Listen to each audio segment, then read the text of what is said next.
معزز سامعین، آج ہم آپ کو حضرت عمر بن خطاب رضی اللہ تعالی عنہ کے دور حکومت کا ایک ایمان افروز واقعہ سناتے ہیں۔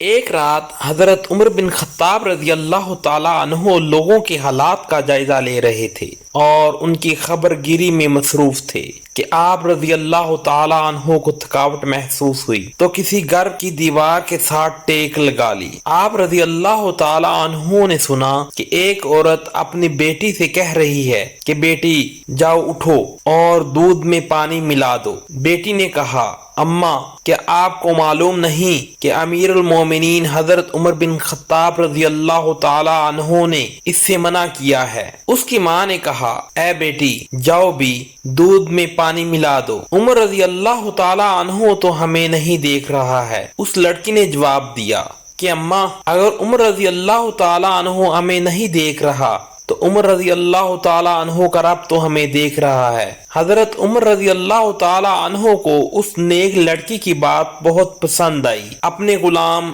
اسلم کو جو اس وقت ان کے ہمراہ تھے فرمایا، اے اسلم اس دروازہ کی شناخت رکھنا اور یہ جگہ بھی یاد رکھنا۔ پھر وہ دونوں آگے چل دیے۔ جب صبح ہوئی تو حضرت عمر رضی اللہ تعالی عنہ نے فرمایا، اے اسلم وہاں جاؤ اور معلوم کرو کہ وہ کہنے والی لڑکی کون ہے اور اس نے کس عورت کو جواب دیا اور کیا ان کے ہاں کوئی مرد ہے۔ اسلم معلومات لے کر واپس آیا اور حضرت عمر بن خطاب رضی اللہ تعالی عنہ کو اس نے بتایا کہ وہ لڑکی کنواری غیر شادی شدہ ہے اور وہ اس کی ماں ہے اور ان کے ہاں کوئی مرد نہیں رہتا۔ حضرت عمر رضی اللہ تعالی عنہ نے اپنے بچوں کو بلایا اور ان کو حقیقت سے آگاہ کیا۔ پھر فرمایا، کیا تم میں سے کسی کو عورت کی حاجت ہے تو میں اس کی شادی کر دوں، اور اگر تمہارے باب میں عورتوں کے پاس جانے کی طاقت ہوتی تو تم میں سے کوئی بھی اس لڑکی سے نکاح کرنے میں مجھ پر سبقت نہ لے جاتا۔ حضرت عبداللہ رضی اللہ تعالی عنہ نے کہا کہ میری تو بیوی ہے۔ پھر حضرت عبد الرحمن نے کہا، میری بھی بیوی ہے۔ حضرت عاصم رضی اللہ تعالی عنہ نے کہا، ابا جان میری بیوی نہیں ہے، آپ میری شادی کر دیں۔ چنانچہ